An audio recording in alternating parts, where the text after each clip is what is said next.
Hello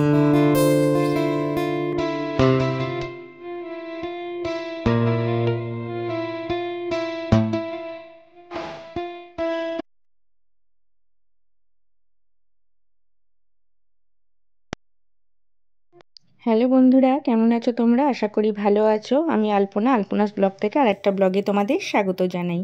তোমরা দেখে বুঝতেই পারছো এটিও সেই নবদ্বীপ ধামেরই ভিডিও। চলো আজকে মহাপ্রভুর সঙ্গে তোমাদেরও দেখা করাই, বা আমিও দর্শন করি, তোমাদেরও দর্শন করাই। দেখো দূর থেকে মানে এত বড় এত সুন্দর মূর্তিটা, যে মানে দূর থেকে অনেকটা দূর থেকেই দেখা যায়। আর এইটা হলো এন্ট্রি গেটটা, মানে বা রাস্তা থেকে ঢুকে তারপরে এইটা মেন ভেতরে ঢোকার রাস্তাটা। এত সুন্দর সেই গুহার মতো করা রয়েছে। ওর ভেতর দিয়ে ওই যে ভাইয়ের বউটি যাচ্ছে, তার আগে ভাই, পূজা টুজা সব এগিয়ে গেছে, আমি পিছনে রয়েছি। দেখো মনে হচ্ছে যেন সেই গুহার ভেতর দিয়ে যাচ্ছি। এটি এত অপরূপ, মানে আমি এটি আগে দেখেছিলাম একটা ভিডিওয়, তা দেখে খুব ইচ্ছে ছিল এখানে যাব। সেই মতোই গেলাম, গিয়ে খুব ভালো লেগেছে। আর এইখানটা দেখো পুরো কত মাছ ছাড়া আছে,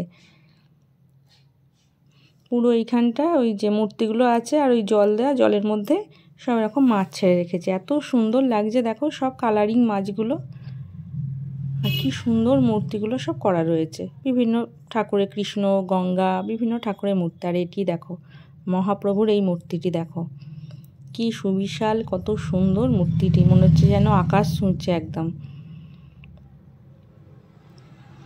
এত সুন্দর। আর পুরো সবুজে ভরা, সবুজের মাঝে মাঝে একটি করে সুন্দর মূর্তি করা। আর এই দিকে আবার ওর বাবা দেখতে পেয়েছে একটা মাছ ছাড়া আছে, সাদা রঙের ওই মাছগুলো ছাড়া আছে, বলে এগুলো দেখে আনছি, দেখ চলো সামনের দিকে এগোই। কিন্তু এইখানটা দিয়ে যেন চোখ ফেরাতে পারছিলাম না, এত সুন্দর লাগছিল। ওই দেখে ওই যে ভাই এগিয়ে যাচ্ছে, তো দেখতে দেখতে যেতে যেতে দেখলাম প্রত্যেকটা বাগানের ভেতরে বিভিন্ন কৃষ্ণের সব বিভিন্ন লীলার সব মূর্তিগুলো করা রয়েছে। এই দেখো এইখানটা দেখো, ভারী অপূর্ব এইখানটা, রাধাকৃষ্ণের লীলাটা করা আছে এখানে। এই যে তোমরা যারা মানে নবদ্বীপ ধাম যাবে এইখানটা, এই জায়গাটা মিস করো না। অসাধারণ সুন্দর এই জায়গাটা, টোটোলারাই নিয়ে যাবে, তোমরা যে বুক করে, ওরা বললাম না, ওরা যে কটা ভালো ভালো সব জায়গা আছে ওরাই ঘুরিয়ে দেবে। মানে এটা আমাদের লাস্টের দিকে আর কি, সব ওখান থেকে করে খাওয়া দাওয়া করে করে লাস্টে যে কটা মন্দির ঘুরেছিলাম সেটা লাস্টের দিকে আর কি। এই দেখো আর একটা জিনিস দেখলাম, দেখো এখানে ওই স্থলপদ্ম গাছটা এখনও স্থলপদ্ম হচ্ছে। আমি আবার ভাইকে বলছি, ভাই দেখো এখনও ফুল ফুটছে, ফেব্রুয়ারি মাস এখনও ফুল ফুটছে। আর এই দিকটা হলো দেখো মহাপ্রভুর এগুলো করা রয়েছে, এই যে। আর এত সুন্দর ফুল গাছের ভেতরে ভেতরে, গাছের ভেতরে মহাপ্রভুর কীর্তনের এগুলো মূর্তি ফুর্তিগুলো করা আছে, বিভিন্ন প্রকারের গাছ আছে। আর সব কিন্তু পয় পরিষ্কার, এত গাছপালা আছে মানে কত পাতা টাতা পড়ে, নোংরা হয়, কিন্তু পুরো পরিষ্কার। আর এই দিকটা দেখো, এই দিকটাও কতগুলো আটচালা করে মূর্তি করা আছে, এই যে মহাবীরের মূর্তি আছে। এই দেখো এটা হলো মহাবীরের মূর্তি, মানে বিভিন্ন এর জিনিসের মূর্তি আছে এইখানে।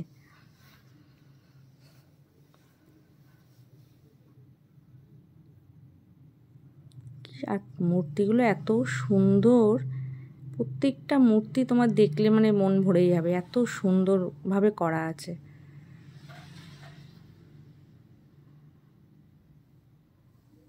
এই যে ওই দিনটা আমরা এত ভালো কাটিয়েছিলাম, মানে সকাল থেকে গিয়ে থেকে হঠাৎ করে প্ল্যান করেই যাওয়া হয়েছিল। দেখবে আগে থেকে প্ল্যান করে আমাদের কোথাও যাওয়া হয় না, তোমাদের হয় কি না একটু কমেন্টে জানিও, আমাদের তো হয়ই না, এই হঠাৎ করেই যাওয়া হলে হয়। আর এটি হলো শ্রীকৃষ্ণের সেই রথ, ওই রথ করা আছে, ওই বাগানের ভেতরেই রাখা আছে রথটি। আর সবাই বেড়াতে গেছে, একটু ছবি টবি তুলছে হচ্ছে। এই যে মহাপ্রভু, এখানে কতগুলো সব মানে পশুরে করা আছে, হাতি, হরিণ, গরু। মহাপ্রভুর নাম সংকীর্তনে ওরাও মগ্ন। এই যে আর এই পাশ থেকে আবার ওই দিকটা দিয়ে ঘুরে, মানে বিশাল এরিয়া নিয়ে। আর ওই দেখো দূর থেকে মহাপ্রভুর বড় মূর্তিটা দেখা যাচ্ছে। এইখানে কৃষ্ণের বাল্যরূপটি করা আছে, গোপালের মানে গোপাল করা আছে। গোপাল আছে, বলরাম আছে এখানে, আর সব এরকম মানে দিয়ে ঘেরা আছে, লোহার জাল দিয়ে ঘেরা আছে এগুলো।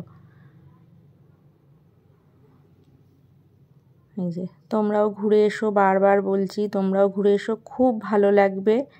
একদিনের ভ্রমণে এইসব জায়গাগুলো সত্যিই ভালো লাগার মতো জায়গা, মন ভালো করে দেওয়ার মতো জায়গা আর কি। আমাদের বাংলাতেই এত ভালো ভালো জায়গা আছে, এত ভালো ভালো মন্দির আছে যে মানে সেটা আমরাই গিয়ে উঠতে পারি না, এত সুন্দর। এই যে তারপর ওই দিক দিয়ে গোপাল দেখে এই দিকে এলাম। এই দিকে আসার পথে চোখে পড়লো এখানে আছে আবার ব্রহ্মা, আর ব্রহ্মার পাশে নারদ মুনি। এই যে ব্রহ্মার ওই পাশে নারদ। আর এইখানে দেখো জলের ওপরে এরকম ছাউনি করে ওখানে কৃষ্ণ, আর এইটা মনে হয় রাধিকার মূর্তি করা আছে, ভারী সুন্দর লাগছিল। দেখো একটা সেই পুলের মতো করে ওইখানে ওই মূর্তি দুটো করা, আর এইদিকে সব ফুল গাছ। আর এই যে চলো মিউজিয়াম দর্শন করবো এবার আমরা, মিউজিয়ামের ভেতরে ঢুকবো। ওই যে বললাম না, চোখ ফেরানো যাচ্ছে না, যেদিকেই যাই চোখটা ওই দিকে চলে যাচ্ছে। এখান থেকে আবার দেখলাম এখানে লেখা আছে জুতো খুলতে নিষেধ করছে, জুতো পরে। চলো আমরা মিউজিয়ামটা দর্শন করি। এই যে বিষ্ণুদেব, ওখানে জগন্নাথ আছে, চলো মিউজিয়ামটা দর্শন করি।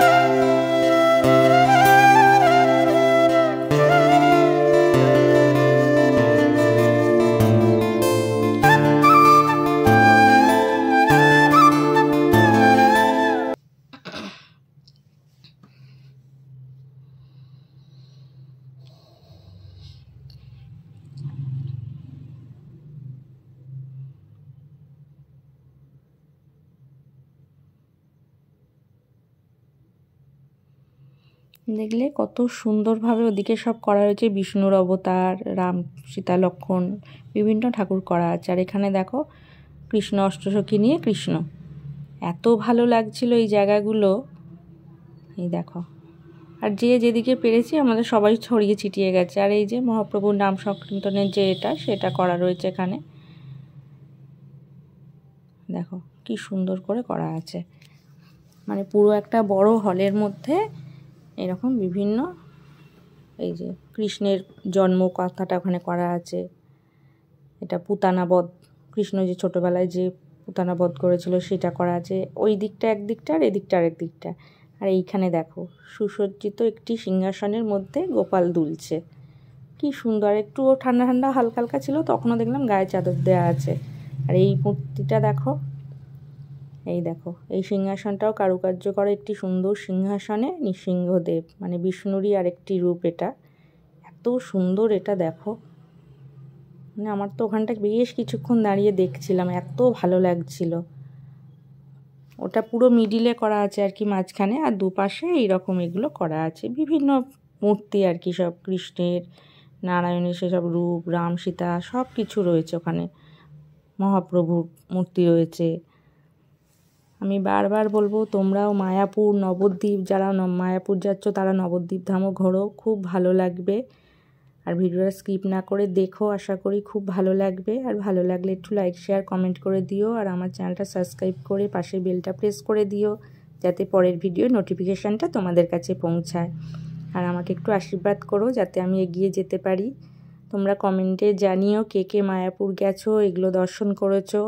জানি অনেকেই গেছো, তাও তোমরা কমেন্টে জানিও আমার ভিডিও কীরকম লাগছে সে বিষয়েও জানিও।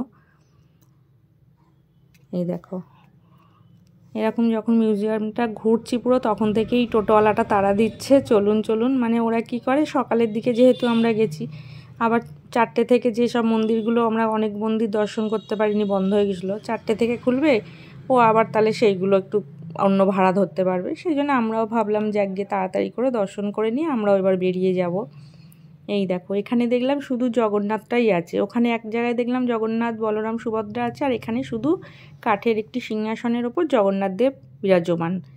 দেখো কি সুন্দর, মানে মূর্তিগুলো তো করা আছে, তার ওপরেই ফটোগুলো, কি অসাধারণ ফটোগুলো লাগানো আছে। এই দেখো পুরো মিউজিয়ামটা এরকমভাবে সুসজ্জিতভাবে তৈরি, সব বিভিন্ন ভগবান দিয়ে দিয়ে তৈরি। আর এইখান দিয়ে বেরোনোর মুখেই দেখলাম মহাপ্রভুর এটা, ওখান থেকে বেরিয়ে এলাম। এই দেখো পাহাড়ের ওপরে ওরকম একটি মন্দিরের মতো করা আছে, আর এইখানে এই যে মা গঙ্গা, ওই দিকটা দিয়ে ঢুকেছিলাম আমরা, তখন পিছন দিয়ে দেখা যাচ্ছিল এই জলেই সেই মাছগুলো ছাড়া রয়েছে আর কি। এবার সামনের এদিক দিয়ে বেরিয়ে যাব আমরা। আর এই যে কৃষ্ণের কালিয়া দমনের যে এটা, সেইটা করা আছে। আর ওই যে যাবার কালে একবার দর্শন করে নিই। আর এদিকে এত ডালিয়া ফুটেছিল, ফুলগুলো রোদে একটু ঝলসে গেছে, তবুও যেন মানে অসাধারণ লাগছিল দেখতে। বিভিন্ন রঙের বিভিন্ন কালারের ডালিয়া ফুটে আছে। শীতকাল মানে সবেই গেছে, তখনও ফুলগুলো আছে, এত সুন্দর লাগছিল। এই দিকটা দিয়ে বেরোনোর মুখেও দেখো ফুলে ফুলে পুরো ভর্তি। এইখানেও একটা রাধাকৃষ্ণের মূর্তি আছে বেরোনোর মুখে, খুব সুন্দর। এই দেখো, চলো এবার তাহলে আমরা বাড়ি ফিরবো। আজকের মতো আসছি, সবাই ভালো থেকো, সুস্থ থেকো, সাবধানে থেকো, আর ভিডিওটি ভালো লাগলে একটি লাইক করে দিও।